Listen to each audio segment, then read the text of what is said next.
Welcome, everyone. My name is Geena Clonan. I'm the founding president of the Connecticut Women's Hall of Fame. For nearly 3 decades, the Hall has worked to discover and share the stories of women.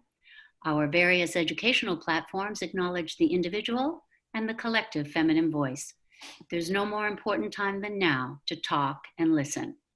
This will be a half-hour intimate and informative chat, followed by 15 minutes of your questions, which we encourage you to submit at any time during this webinar by clicking the Q&A bubble at the bottom of your screen. I'll try to get to as many as possible. Our goal is simple, a virtual gathering to talk about today's important issues. We hope this to be a useful source of information while offering up helpful takeaways. It's a pleasure to have as our guest today a woman whose long history of Latino advocacy has strengthened communities and promoted human rights in Connecticut and across the country. Director of the Center on Immigration and Justice at the Vera Institute. Welcome, Kica Matos. Thank you for being here. Thank you, Geena, for having me. It's a real pleasure. From my home to yours. Today's webinar is entitled Ayuda, Latinos' Unique Challenges in the Pandemic. So let's start with background. I understand that Latinos are the largest minority in the US. Can you paint a picture for us of the Latino population in our country? Sure. The Latino population in the United States is actually now the largest ethnic minority. There are an estimated 60 million Latinos living in the United States, and we make up roughly 18% of the population. The population in and of itself is quite diverse. And so today in the United States, the largest population of Latinos come from Mexico. So they're about 62%. They make up about 62% of the overall Latino population, followed by my people, Puerto Ricans, Salvadorians, Cubans, and Dominicans from the Dominican Republic. There is an assumption or a perception that the majority of Latinos that live in the United States are first-generation immigrants, and that in fact is not the case. An estimated 79% of Latinos in the United States are US citizens. And the 3 states with the largest populations, I don't think it's going to be a surprise to anyone on this call: California, Texas, and Florida. California leads with 26 million Latinos living in the state. Wow. Well, and as you just said, Latino populations are concentrated on the coast and along the border. Mm-hmm. Speaking of the border, before the pandemic, we would hear about it every day, horror stories about the detention centers. And of course, coronavirus has overshadowed that. Can you tell us a little bit about what they look like now in the era of Corona? Yeah, look, here's what I would say about the detention centers. The detention centers are probably just about the most dangerous place you could be in right now if you were living in the United States for a number of reasons. Overcrowded conditions, it's virtually impossible to engage in social distancing if you're in a detention center. There's a number of additional issues. Access to healthcare is a real problem. And also access to basic things that all of us use now, particularly under the pandemic. Disinfectant wipes, hand wipes, and soaps are really hard to come by at the detention centers right now. The way that some of the detention centers have tried to deal with COVID-19 are really problematic, and I'll lift up one of the practices that some detention centers have started to engage in, and that's the idea of solitary confinement. For people that test positive for COVID-19, and solitary confinement, as we know, has been often called a form of cruel and unusual punishment. Let me quickly cite just some statistics, which I found particularly disturbing. Immigration and Customs Enforcement has now tested only 88%, of the roughly 30,000 immigrants in detention. So they've tested 8% of the 30,000 immigrants in detention to see whether or not they test positive for COVID-19. Half of those tested, about 1,000, have tested positive. Mm. Right? So those are some really disturbing statistics. And some of these are actually children. In one particular detention center in Florida, 42 children have tested positive for COVID-19. Those are terrible statistics. Just one more of the challenges facing Latinos in this country. It seems that not long ago, along with the idea or the news about the border, the media was filled with stories of the dreamers. With such upheaval in our educational systems nationwide, let's talk a little bit about that Latino population. Yeah, this is also a topic of discussion that is very timely and potentially heartbreaking. There are about 700,000 young dreamers who qualified for a program known as DACA, Deferred Action for Childhood Arrivals, which was an executive order that was issued by President Obama in 2012. And what this executive order did was allowed young people to remain in the United States legally without fear of deportation, and it also gave them work permits. Unfortunately, DACA was struck down. The executive order was struck down under the Trump administration. And so in 2016, Trump announced that DACA would no longer be in place. And so it really created a lot of turmoil and a lot of anguish for these young people who had a taste of what I call freedom for 4 years, where they were able to go to college, they were able to work, they were able to establish even deeper roots in the United States. But since the executive order was struck down, it's been in the courts. There's been a lot of litigation back and forth, and it got to the Supreme Court and it was argued. And now we are waiting at any moment now between May and June. We're expecting that the Supreme Court will rule on whether or not it was constitutional for President Trump to strike down DACA. So what does it mean? It means that the lives of nearly 750,000 young people are really in the hands of the Supreme Court.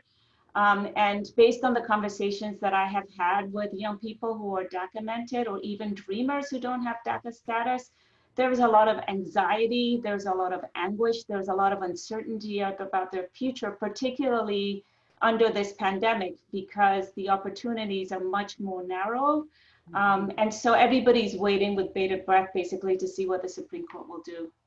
And it goes without saying that for a majority of the dreamers, most of their life has been spent living here. Yes. Many young people who are documented or dreamers actually don't find out about their status until they try to do something like get a summer job as a teenager or apply for a driver's license. A significant number of dreamers were brought to the United States as babies and toddlers, and really don't know of their status until they become adults and try to participate in activities that US citizens participate in. And, they're part of who we are. They are part of our neighborhoods. They worship in our churches. They, engage and play. Now I have them as the mother of a teenager, right? Some of my son's friends are documented students or dreamers. And so they are very much a part of our community. Well, let's hope that there's a positive outcome coming soon. So let's see, where are we? We're all familiar with the term amigos. And yes, Latinos are our friends and neighbors. So this might be a good opportunity in the discussion to give us some statistics, Kica, on Latinos right here in Connecticut.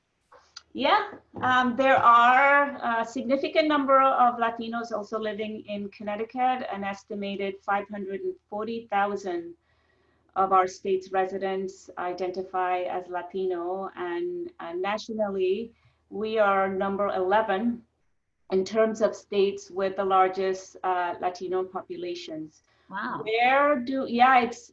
There's significant representation. And let me talk about the fact that we're also a rapidly growing population of Latinos. We are the largest and fastest growing ethnic community in the state of Connecticut. the population growth of Latinos is 12 times. It's growing 12 times faster than the general population in our state. The largest representation of Latinos in Connecticut are Mexicans first, Puerto Ricans, and Cubans in that particular order. And the top 4 cities with the most Latinos living in those communities include Hartford, New Britain, Bridgeport, and Waterbury. I was looking at New Haven since I live in New Haven, and we're actually the 5th city with the largest Latino population. Wow. Well, that's that's interesting. That's such a large part of our population, and looking at the population growth, they are the future. Those are our young workers that are coming up in the ranks. Those are the people who will look after the large population of baby boomers, which is an important societal factor here. So now that we're talking about our own neighbors and amigos, let's talk about the subject of this conversation, which is the pandemic and the impact. Due to the overwhelming number of Latinos in service sector jobs, they've been hard hit by this pandemic. Can you elucidate that fact for us, Kica? Yeah, I was looking, and thank you for asking about that. I certainly had a sense of how the pandemic was affecting Latinos in Connecticut, but I started digging a little bit deeper as I was preparing for today's conversation, and looked at a particularly telling survey that was conducted by the Pew Research Center. Mm-hmm. And let me lift some of the data that shows just how disproportionately Latinos have been impacted by the pandemic. This survey looked at both the economic and the health impact of the pandemic on Latinos across the United States. And about 49% of Latinos say that they or someone in their household has taken a pay cut or lost their job, or both, because of the outbreak. And this 49% compares to 33% of Americans overall. And so this really shows that Latinos are more likely than Americans overall to have been negatively impacted by the pandemic. People ask why. The basic answer to that is because of the work that Latinos undertake. There are an estimated 8 million Latinos who work in restaurants, in hotels, and other service sector positions. And these positions put them at higher risk because of the constant engagement with people. Overall, African Americans have been hardest hit by the virus itself on people. But again, here, when you look at the statistics, you see that Latinos have also been disproportionately impacted. Again, the reason being that Latinos are frontline workers also in this pandemic. There's a CDC survey that showed that Latinos represent more than 27% of COVID-19 deaths in areas considered virus hotspots. Even though, as I said earlier, they account for 18% of the population. So we've been hit pretty hard. And I understand that of that Latino population, the undocumented immigrants are even more disproportionately represented in service sector jobs, and yet they face extra barriers when it comes to aid programs. Can you tell us about the constraints that that population faces with the economic crisis? Sure. Let me talk a little bit also about where we find the undocumented working in the state of Connecticut. Where are they? The undocumented work in our factories. They pick our fruits and vegetables. They take care of our children. You often find them in restaurants working in the kitchen, cooking our food or washing dishes. A significant number of undocumented immigrants also serve as domestic workers. And so again, this is where we see a lot of the frontline work. A lot of undocumented workers don't have the luxury of working from home.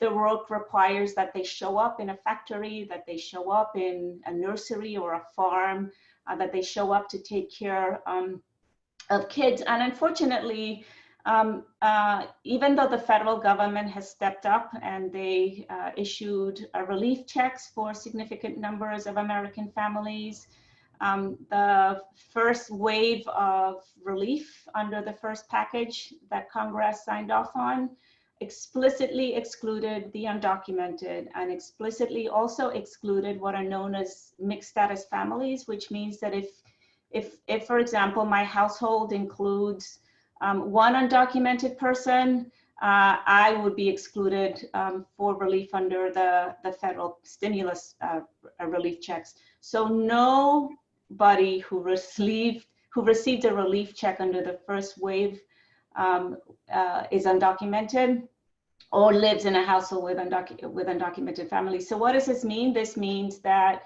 a lot of undocumented families have been left destitute in Connecticut, particularly those who have lost their jobs. There is no form of relief available to them whatsoever from either the federal government or the state government. Let me also quickly, Geena, if I may, I just want to lift up a survey that was done by a grassroots organization called Unidad Latina en Acción. They surveyed, and I'm looking at the statistics now, they surveyed almost 300 undocumented immigrants in Connecticut. Most of these folks did domestic work, restaurant jobs, construction, plant nurseries, landscaping. And I want to just quickly lift up some of the findings from this survey. 57% of breadwinners reported that they'd been laid off or had their hours reduced or been quarantined because of illness from COVID-19. Of these, 93% did not have a social security number, which meant that they're ineligible for the unemployment benefits or government assistance that's been offered. They had no way to provide for their families, including 143 children and 30 elders. So we're talking about 145 kids and the elderly. 43% of those people surveyed reported that they were still working, and the majority of these were working in places that had no distancing established in the workplace, and there was no personal protective equipment available to an estimated, and I'm looking at the statistics now, 65% of the workers reported they had no access to personal protective equipment or worked in places that implemented social distancing. So those are some of the challenges that the undocumented are facing in our state. Oftentimes shocking conditions. And I wonder if this is the time to also mention how much Latinos put back into the economy. It's often a fallacy. People believe that they're not contributing their fair share. In fact, many of them pay a lot of taxes. Yes. So the statistics that I looked at, and there's a difference of opinion based on what surveys you look at, but the statistics that I use often, which are the more conservative numbers, show that in Connecticut alone, undocumented immigrants pay roughly $125 million a year in local and state taxes. They also pay federal taxes, and they are based on their earnings. Some of the money, like every other American, is put in for Social Security. Yet, when undocumented immigrants retire, they are not entitled to a single penny from the Social Security contributions that they have made. It's taken out for them, but they can't get it back. Yes. And which is the same situation right now with them not being able to get unemployment benefits or apply for many of the aid programs, although like you and me, they've put in for it. That's exactly right. The statisticians estimate that there are billions of dollars in Social Security that can be attributed to the contributions of the undocumented. It's shocking. It really is.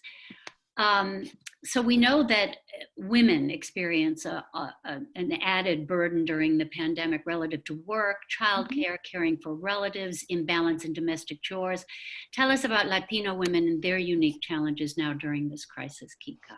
Yeah, I want to focus on the plight of domestic workers in Connecticut.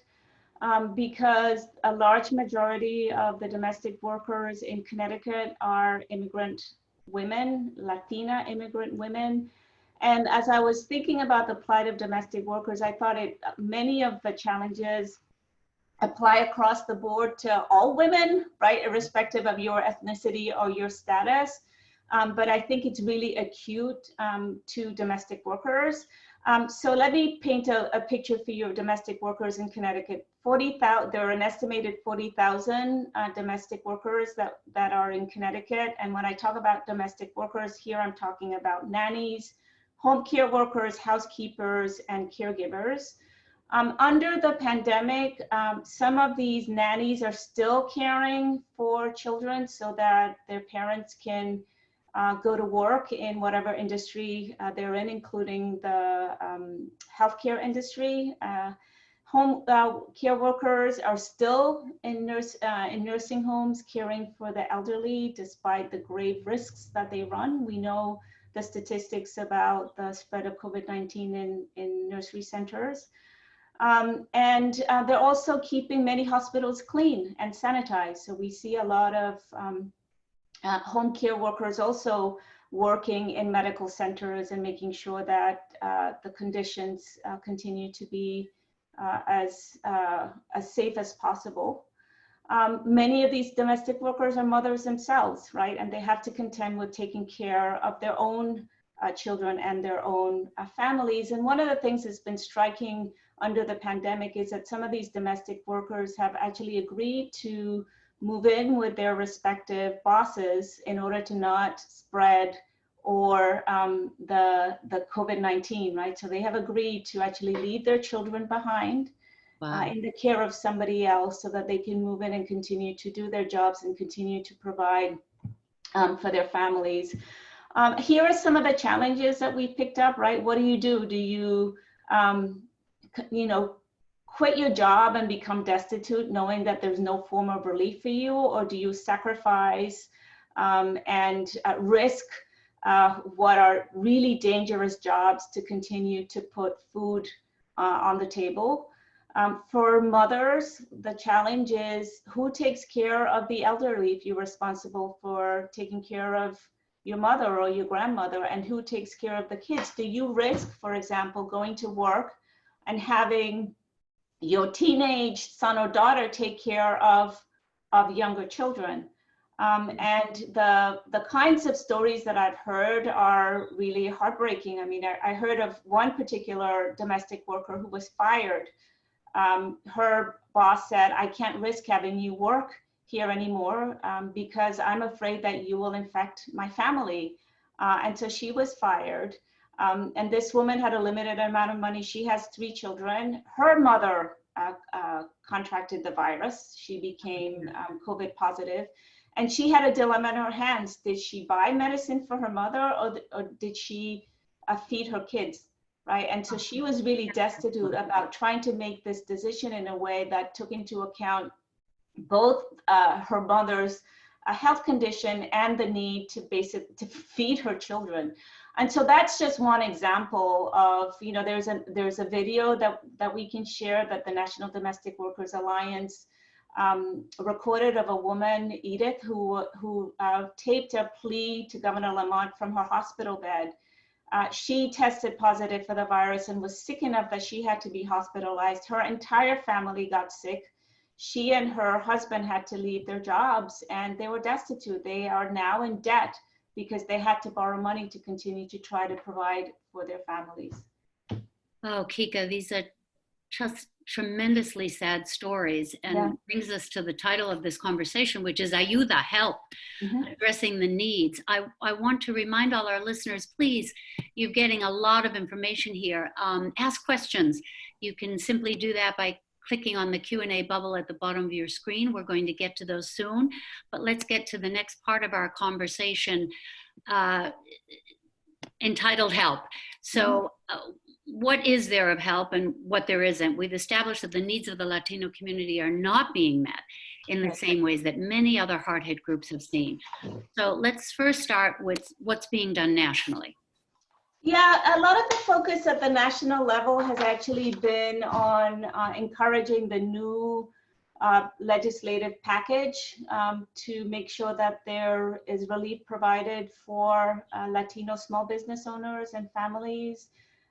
there was a sense, and again, there were a few advocacy organizations that really did a lot of data gathering and found, and I'm looking again at the statistics, that 31% of US-born Latinos and 45% of immigrants said they didn't really receive any stimulus money at all. Mm.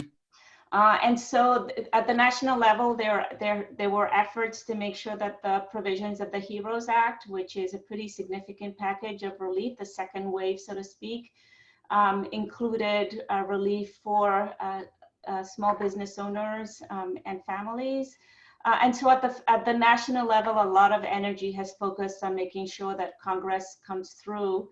At the state level, particularly in Connecticut, I've been really heartened by the efforts, volunteer efforts of many people, including some folks who joined this call, to throw down by either donating money to existing organizations that do direct assistance, or there's an organization in New Haven called the Semilla Collective that has been delivering groceries to immigrant families. So throughout the state, we see the generosity and the beauty and the sense of community that exists here.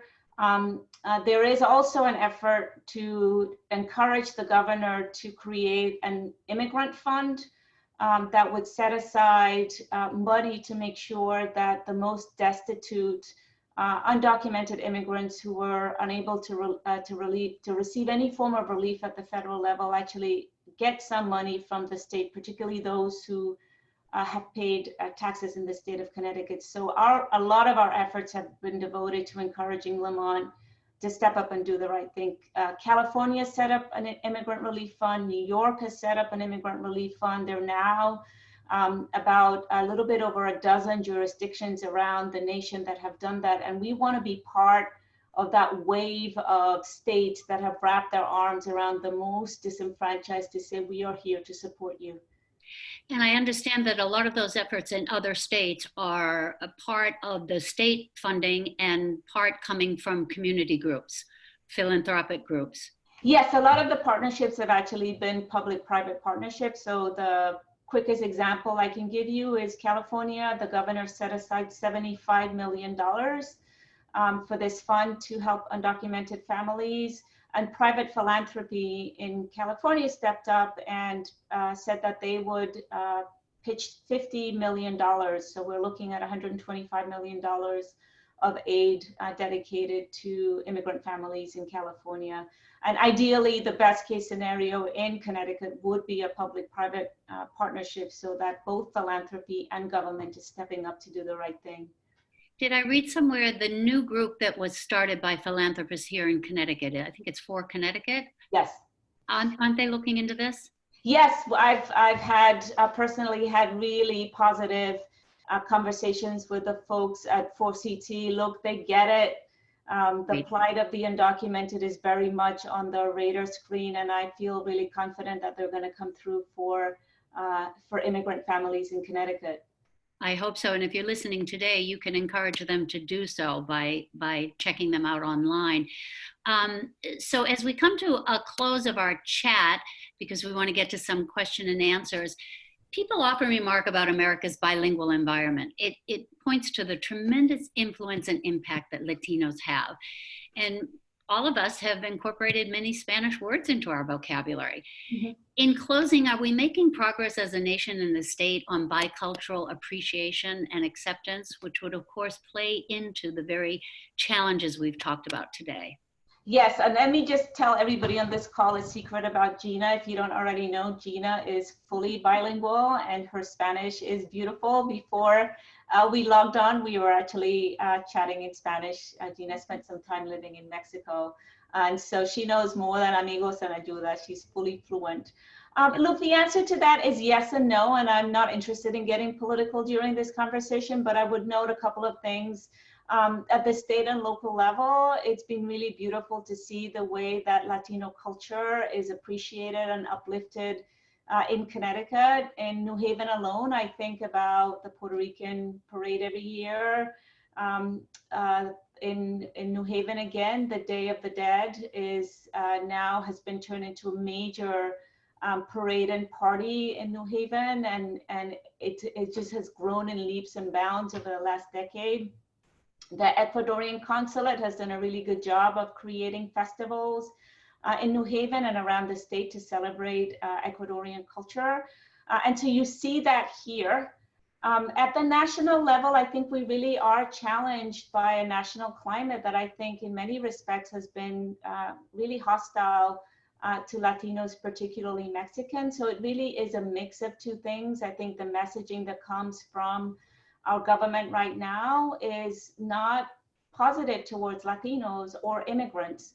But the beauty of what we see at the local and state level is that we know who our neighbors are, who are Latinos. We're able to appreciate the contributions that Latinos make. And so at the state and local level, you see a lot of beautiful manifestations of both an appreciation for the culture and Latinos feeling like they have the space to be able to appreciate the language, to be able to appreciate the culture, and to share it with other Americans. Well, that is encouraging. And I love the Day of the Dead celebration. So I didn't know New Haven had one. I'll send you an invitation. Yeah, in October. Let's begin with some questions. And a lot of you are asking about the resources. And I want to remind everyone that this webinar is recorded and will be available very soon, most likely tomorrow, on the Connecticut Women's Hall of Fame website, which is www.CWHF.org. And as well on our website, we will have a list of resources for you regarding today's chat with Kica Matos. So that answers Yolanda's question. Another question was, what can we do to help the undocumented families? Are there any help centers where we can make food or monetary donations for these people? That's a really good question. And I wish I had thought to share with Pam a slide of organizations. Maybe we can do it after this chat. But look, the front lines often at the local level in Connecticut are health clinics. The local health clinics are just phenomenal in terms of the support that they lend to immigrant families. So yes, a donation to your local health clinic in New Haven. I think about the Fairhaven Health Center as a amazing, phenomenal institution that has stepped up constantly to help immigrants. And they actually just recently stood up a COVID testing clinic to make sure that immigrant families had access to testing. In New Haven and around the state, I can share a list of organizations that help immigrants: Unidad Latina en Acción, the Semilla Collective. I mentioned them earlier. They do grocery drop-offs. There are a number of, just about every state. Connecticut Students for Dream has done a phenomenal job also of collecting donations to be able to provide support to immigrant families. There are a number of organizations at the state and local level. I'm not sure where that the person who asked the question is coming from, but I have a list of organizations at the state and local level broken down. Well, that's great, because a lot of the questions are about that. We've given people a lot of shocking statistics, and it's so wonderful to see that everyone wants to help. So they're asking, one person asked, would you mind emailing us the statistics from the ULA survey? So I think what we'll do, if you agree, Kica, we'll call together a list or a slide of the organizations that can help, some of the stats that you mentioned today, which are obvious of interest to our listeners, and we'll put them on the website along with the recording of today's webinar. Beautiful. So let's, someone said, I just wanted to say this was so wonderful. Unfortunately, I have another meeting to attend. Thank you both so much for this wonderful meeting and all the important information. As a Latina with a family who's being impacted, it is great to know that there are efforts being made in our community. Yes, let me give out a shout out to somebody on the call as well. I completely forgot about her, even though she's somebody who I love dearly and highly respect, and that's Catalina from Semper Horak from Building One Community. They are a powerhouse in Stamford. Catalina has been a leader in the efforts to try to create an immigrant fund. So if you live in Fairfield County and you want to support an organization that does phenomenal work for immigrants, please look up Building One Community. They are amazing. They're a presence not just in Stanford, but around the state. Okay, and someone has asked for me to repeat the website, www.cwhf.org, the Connecticut Women's Hall of Fame. We have someone here who brought up a list from United We Dream. There's a link there. Perhaps we can incorporate that into what we're going to put on the website. And another person said, in Stamford, AmeriCare's free clinic and community health centers are places where you can contribute. Someone else has asked, what are the best avenues for advocating for undocumented people's rights? At the state level, there's a umbrella coalition called the Connecticut Immigrant Rights Alliance. That's a really good place to go to learn of the advocacy efforts that are taking place at the state level. And there are organizations that are affiliated with the Connecticut Immigrant Rights Alliance. If you wanted to get more active at the state or local level, you can certainly look at that list. You know, there's also a fair bit of representation from faith-based communities. One of the things that I've been really heartened by is that faith-based communities make up a significant number of advocates that have stepped up on the front lines for immigrants. But let me quickly rattle off some more. There's Shoreline Indivisible. There have been phenomenal allies, and they are really starting to spread the breadth of outreach. There is Unidad Latina en Acción in New Haven that does some really smart strategic advocacy on behalf of undocumented immigrants. There's Connecticut Students for a Dream.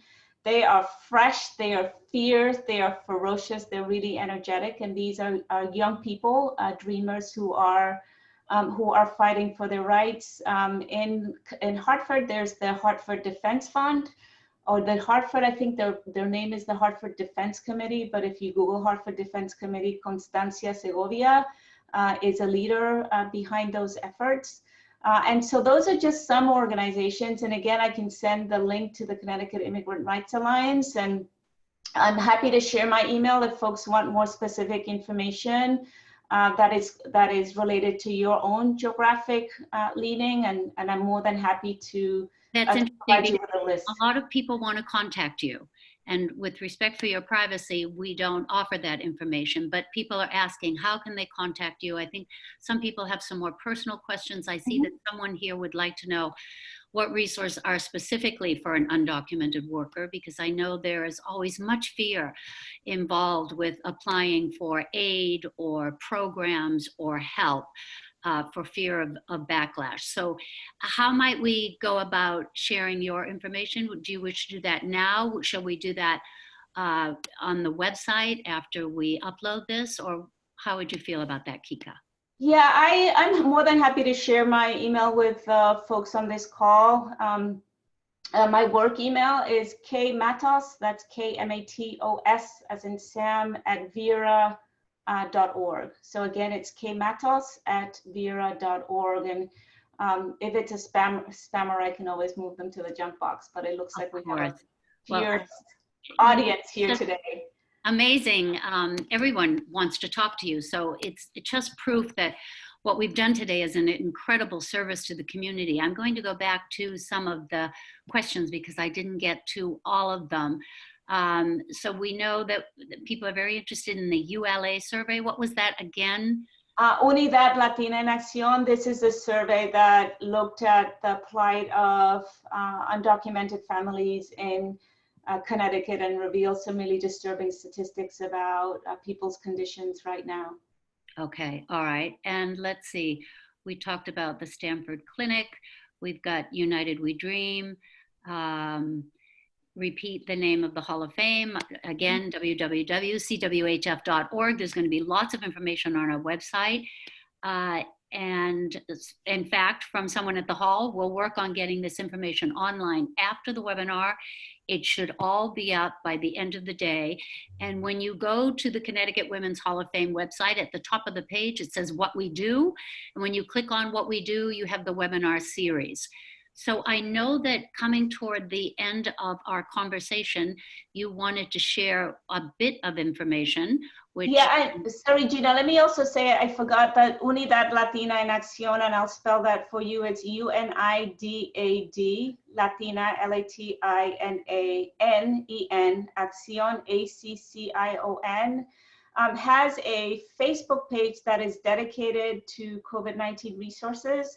And so you can look at their Facebook page, and they will have a list of organizations that are doing COVID-19 support work for immigrants. I was remiss to mention that earlier. And quickly, in terms of United We Dream, the other thing I encourage folks to do is to check out their website and learn a little bit more about the plight of dreamers and the kind of advocacy efforts that are taking place right now around the case that is pending before the Supreme Court. And look out, because you know, the Supreme Court's going to go into recess in June, which means that between now and when they go into recess, they will need to issue their opinion around the right of the documented and dreamers in the United States. That's a very important issue, and there's still time for us to make our voices heard on these very important issues that we've talked about today. Kica, I also want to be sure that you and Kendall from the Hall of Fame get together later today, and she'll reach out to you, because we have given so much information and there are so many questions, and most of the questions relate to where can I look at these statistics and some of this information more carefully, more personally in my own time, to reach out and help. And I hope you all will consider learning more about the important issues of Latinos right here in our own backyard, and finding ways that we can help them during this particular time where they face disproportionate challenges in the pandemic. So let me look one more. Now I'm going to try, everyone, to share something on my screen, which I didn't have a lot of luck doing it earlier today, but hopefully I will have better luck now. Beautiful. This is, if I were to ask you to please do one thing after this call, it is that you reach out to Governor Lamont via Twitter, email, or phone, and beg him to please create a disaster relief fund for the undocumented in Connecticut. This will take you just a few minutes, and it'll make all the difference in the world. And there's our slide. This is part of the campaign we've launched. We want Governor Lamont to hear from people, and I want women to speak up in particular. You know, you see this slide is immigrants are essential workers. It's no mistake that we have a slide of 2 women, but please, it's one thing I ask you to do sometime today is to tweet, to call, or to email the governor and to ask him to create a disaster relief fund or an immigrant relief fund for the undocumented in our state.